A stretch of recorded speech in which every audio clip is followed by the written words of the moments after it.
인출 전략의 핵심은 복잡한 수익률 계산보다 세 가지 질문에 답할 수 있는가에 달려 있습니다. 언제부터 사용할 것인가? 얼마를 사용할 것인가? 그리고 어떤 순서로 사용할 것인가? 실제 사례로 보겠습니다. 1960년생의 한 중견기업 CEO 출신 은퇴자입니다. 퇴직 이후 국민연금을 바로 신청했고 퇴직금은 성과보수형 주식 1임 상품으로 운용하고 있습니다. 또 과거부터 준비해온 해외 저축형 상품에서는 2026년부터 연 6% 수준의 정기 인출을 시작했습니다.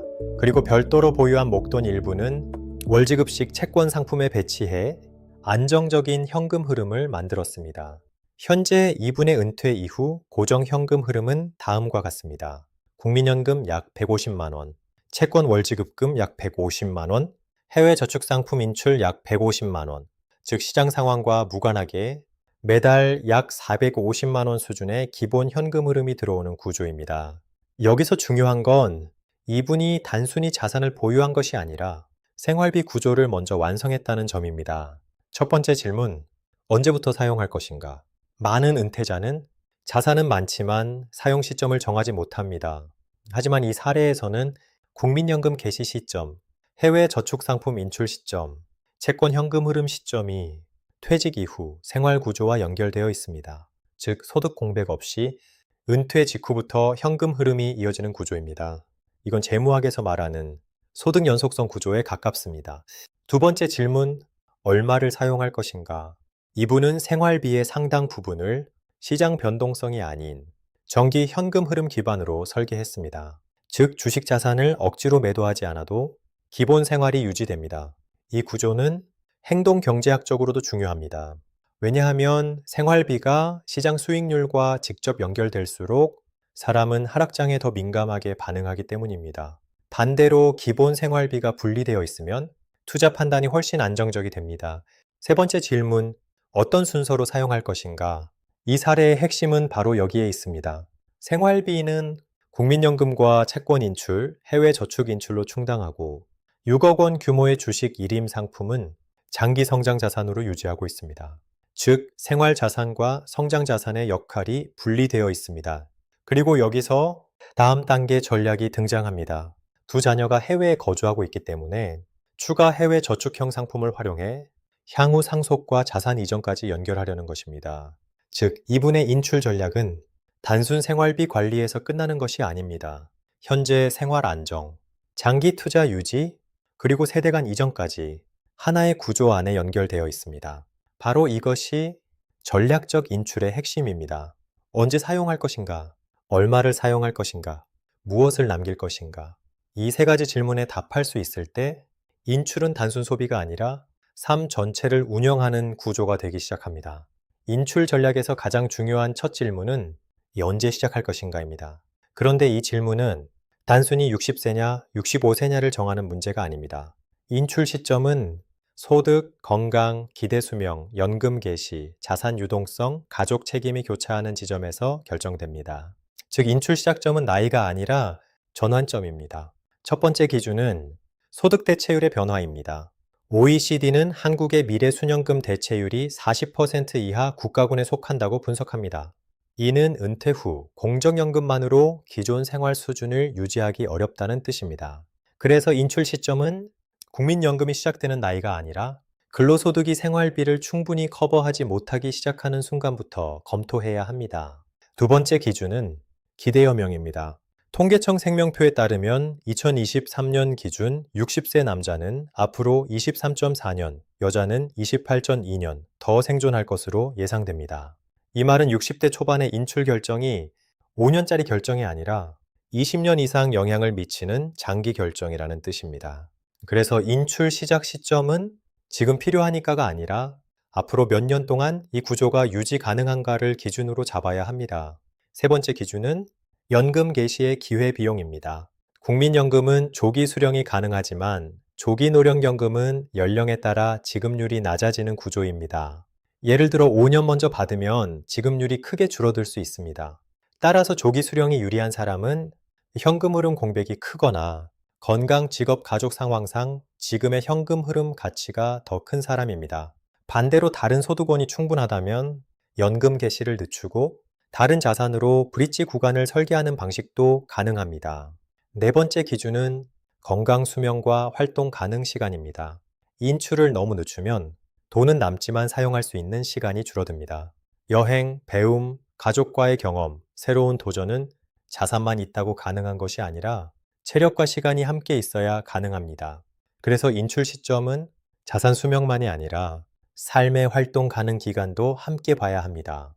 결국 인출 시작 시점은 정해진 나이가 아닙니다. 근로소득이 줄어드는 시점, 공적연금이 시작되는 시점, 자산을 팔지 않고 버틸 수 있는 유동성, 기대여명 건강 상태, 가족 책임을 함께 놓고 정해야 합니다. 가장 중요한 것은 가장 늦게 쓰는 것이 아닙니다. 삶의 전환점에 맞춰 가장 안정적인 구조로 시작하는 것, 그것이 인출 시점을 정하는 핵심입니다. 인출 전략에서 두 번째 질문은 얼마를 인출할 것인가 입니다. 이 질문은 단순히 월 생활비가 얼마냐를 묻는 것이 아닙니다. 인출 금액은 현재 생활비, 미래 물가, 기대 수명, 투자 수익률, 의료비, 조정 가능한 지출을 함께 반영한 결과값입니다. 먼저 출발점은 생활비를 세 덩어리로 나누는 것입니다. 첫째, 반드시 유지해야 하는 기본 생활비, 주거비, 식비, 보험료, 세금, 통신비처럼 삶을 유지하기 위한 비용입니다. 둘째, 삶의 질을 위한 선택 지출, 여행, 취미, 외식, 선물, 기부처럼 상황에 따라 조정 가능한 비용입니다. 셋째, 예측하기 어려운 위험 지출, 의료비, 간병비, 가족 지원, 주택 수리비 같은 항목입니다. 이렇게 나누는 이유는 간단합니다. 모든 지출을 하나의 생활비로 보면 위기 때 무엇을 줄여야 할지 알 수 없습니다. 반대로 지출을 성격별로 나누면 인출 금액은 하나의 숫자가 아니라 조정 가능한 구조가 됩니다. 미국 은퇴 연구자 데이비드 블란쳇은 은퇴 후 지출이 직선으로 움직이지 않는다고 설명했습니다. 초기에는 활동과 여행으로 지출이 높고 중기에는 줄어들며 후기에는 의료비와 돌봄 비용 때문에 다시 올라갈 수 있습니다. 이를 흔히 Retirement Spending Smile이라고 부릅니다. 은퇴 지출 연구는 은퇴자의 지출이 은퇴 직후와 은퇴 중 모두 감소하는 경향을 보이며 지출 경로가 단순히 물가만큼 직선 상승하지 않는다고 설명합니다. 그래서 인출 금액은 처음부터 고정된 월 500만 원처럼 잡으면 안 됩니다. 예를 들어 60대 초반에는 생활비 350만 원, 활동비 150만 원으로 월 500만 원이 필요할 수 있습니다. 하지만 70대 중반에는 활동비가 줄어 월 420만 원이 될 수 있고 80대 이후에는 의료비와 돌봄 비용 때문에 다시 월 550만 원 이상이 필요할 수도 있습니다. 즉 인출 금액은 나이에 따라 달라지는 지출 곡선으로 봐야 합니다. 두 번째는 인출률입니다. 트리니티 스타디는 은퇴 포트폴리오에서 인출률과 자산 생존 확률의 관계를 분석했습니다. 이 연구는 포트폴리오가 조기에 고갈되지 않는지를 기준으로 여러 인출률과 자산 배분을 검토했고, 인출률이 높아질수록 장기 유지 가능성이 낮아진다는 점을 보여줍니다. 쉽게 말해 10억 원에서 연 2천만 원을 쓰는 것과 연 6천만 원을 쓰는 것은 완전히 다른 구조입니다. 연 2천만 원은 2% 인출률이고 연 6천만 원은 6% 인출률입니다. 같은 10억이라도 인출률이 달라지면 자산의 수명은 완전히 달라집니다. 세 번째는 물가입니다. 오늘의 300만 원은 20년 뒤에 300만 원과 같지 않습니다. KOCS는 소비자 물가 지수와 생활 물가 지수를 지속적으로 제공하고 있으며 최근 생활 필수품 물가도 별도로 집계합니다. 물가가 누적되면 같은 생활 수준을 유지하는 데 필요한 인출 금액은 시간이 지날수록 커집니다. 그래서 인출 금액은 현재 금액이 아니라 미래 구매력 기준으로 계산해야 합니다. 결국 얼마를 인출할 것인가는 감정으로 정하는 숫자가 아닙니다. 공식은 이렇게 정리할 수 있습니다. 기본 생활비 플러스 선택 지출 플러스 위험 지출 예비금, 국민연금 임대료 배당 등 고정소득 필요한 순인출 금액, 그리고 이 금액이 전체 금융자산 대비 몇 %인지 확인해야 합니다. 그 비율이 너무 높으면 생활비를 조정하거나 근로소득을 일부 유지하거나 자산 구조를 다시 설계해야 합니다. 좋은 인출 금액은 가장 적게 쓰는 금액이 아닙니다. 현재의 삶을 유지하면서도 미래의 불확실성을 감당할 수 있는 지속 가능한 사용 금액입니다. 인출 전략에서 세 번째 질문은 어떤 순서로 인출할 것인가입니다. 이 질문은 생각보다 중요합니다. 왜냐하면 같은 금액을 인출하더라도 어떤 자산을 먼저 사용하느냐에 따라 세후 현금 흐름, 자산 수명, 상속 구조가 완전히 달라질 수 있기 때문입니다. 인출 순서는 withdrawal sequencing, 즉 인출 순서 전략으로 다뤄집니다. 연구들은 단순히 세금을 가장 적게 내는 순서가 항상 최적은 아니라고 설명합니다.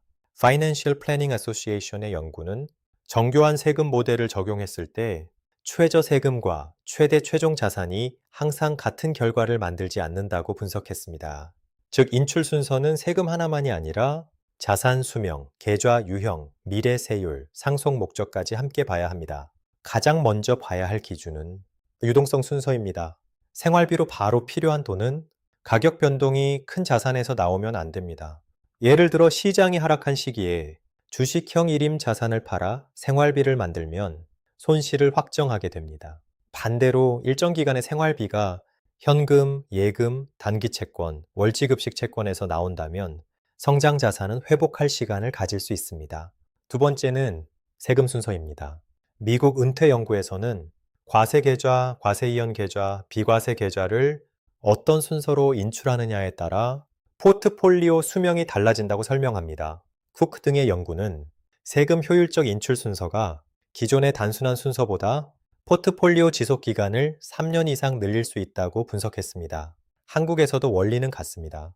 연금저축, IRP, 일반 금융자산, 해외 저축 상품, 부동산은 세금 구조와 건강보험료 영향, 유동성이 모두 다릅니다. 그래서 세전 수익률이 아니라 세후로 실제 남는 현금을 기준으로 순서를 봐야 합니다. 세 번째는 성장성 순서입니다. 장기 성장 가능성이 있는 자산은 생활비 때문에 너무 빨리 소진시키면 미래의 선택권이 줄어듭니다. 특히 주식형 자산이나 성과보수형 일임상품은 생활비 재원이 아니라 장기 성장 또는 상속 재원으로 분리할 수 있습니다. 네 번째는 목적 순서입니다. 자산마다 목적이 달라야 합니다. 생활비용 자산, 위기 대응 자산, 성장 자산, 상속 자산을 구분하지 않으면 모든 자산이 한꺼번에 생활비로 흘러가게 됩니다. 이때 자산은 커 보여도 전략은 약해집니다. 결국 인출 순서는 어디에 돈이 있는가가 아니라 어떤 자산을 어떤 목적을 위해 어떤 세후 효과로 언제 사용할 것인가를 정하는 문제입니다. 그래서 좋은 인출 순서는 보통 이렇게 설계됩니다. 먼저 생활비는 현금성 자산과 정기 현금 흐름으로 충당합니다. 그 다음 부족분은 세금 부담이 낮고 유동성이 높은 금융자산에서 보완합니다.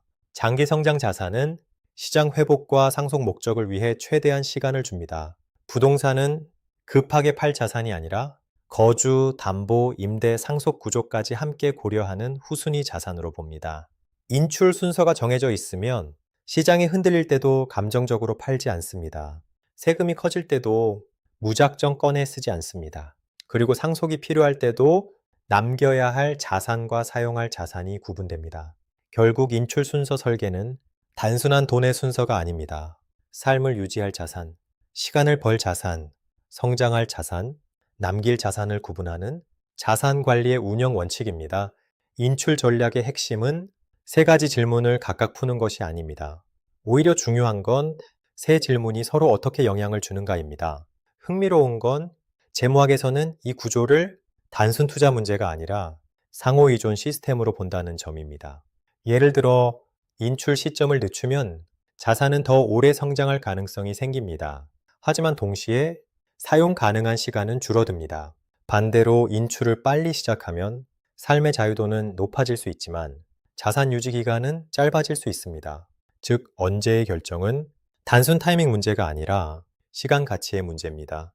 경제학자 어빙 피셔는 사람의 소비 결정은 현재 만족과 미래 안정 사이의 선택이라고 설명했습니다. 흥미로운 건 현대 은퇴 연구에서도 비슷한 현상이 반복된다는 점입니다. 실제로 많은 은퇴자는 자산이 부족해서가 아니라 언제 써야 하는지 확신하지 못해 소비를 미루는 경향이 나타납니다.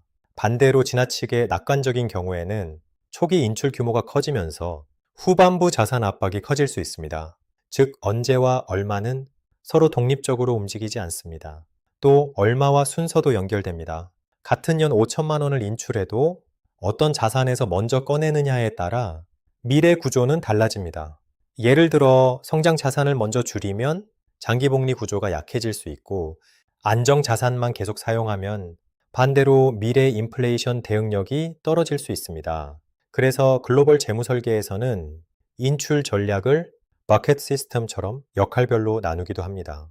단기 생활비 버킷, 중기 안정 버킷, 장기 성장 버킷처럼 시간에 따라 자산 역할을 분리하는 방식입니다. 즉, 세 질문은 각각 답을 찾는 구조가 아니라 시간, 자산, 소비가 서로 균형을 이루도록 조정하는 과정에 가깝습니다. 재무학적으로 보면 좋은 인출 전략은 수익률 극대화가 아닙니다. 삶의 불확실성 속에서도 현재와 미래의 균형을 유지하는 것입니다. 그래서 인출 전략은 단순 계산표가 아니라 시간 구조를 설계하는 작업에 가깝습니다.